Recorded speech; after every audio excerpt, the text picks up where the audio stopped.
you to talk about, from a man's perspective, the power of having a feminine woman in your life? A feminine woman allows a man to delegate. It allows him to play to his strengths and stay away from his weaknesses.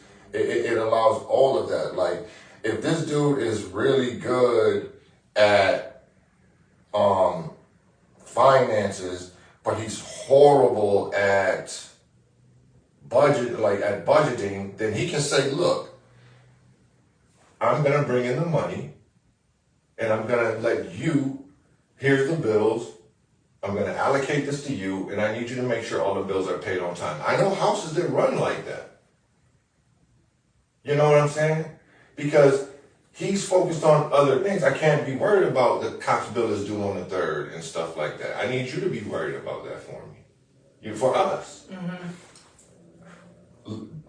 One of the most important skills a leader will ever learn is how to delegate, because you can't do everything yourself. You have to have people around you that you trust and believe will get the things you need to get done. Y'all don't want to be out front.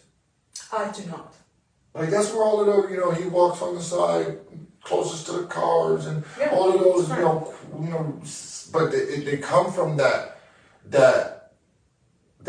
place of whatever hits this family should hit him before it hits you. Right. You cannot protect something that you don't have authority over. How can I protect you if you do what you want to do? You cannot. How can I protect you if you wear what you want to wear, you go where you want to go, all times of night, the girls how am I responsible for your safety?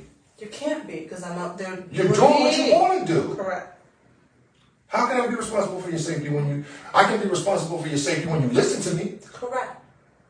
Same as a child. Correct. When you tell them, don't go play football, and they go play football, and then they come back, I told your ass not to play football, now look at you. And at least you have the lesson moving forward of, man, maybe I'll be better off when I listen to mom. Mm-hmm.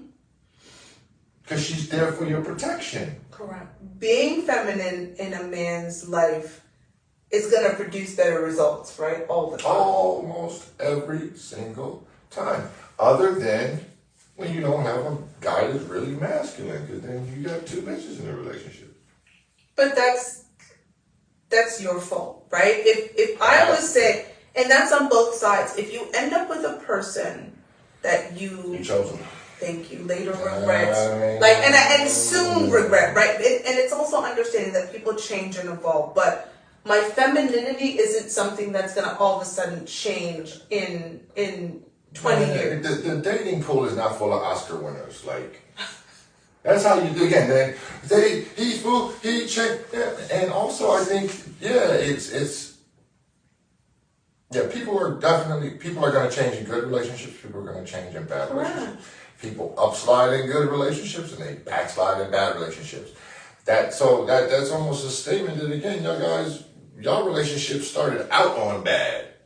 Is it any wonder that it ended up where it ended up? There's the essence of femininity that we need to bring back. Femininity does not mean weak. It does not mean vulnerable. It does not mean pushover. It's actually a very positive thing. As I've said from the book, there's power in femininity. Where in the third world are women and mothers considered weak? Like I said, when you go to more impoverished places, people default back to gender roles. Very much so. Survival is more dependent on it. Absolutely. Where in the third world are women considered weak? No. Women are considered the strength of the community. And I'm from a third world country, and yes, we are.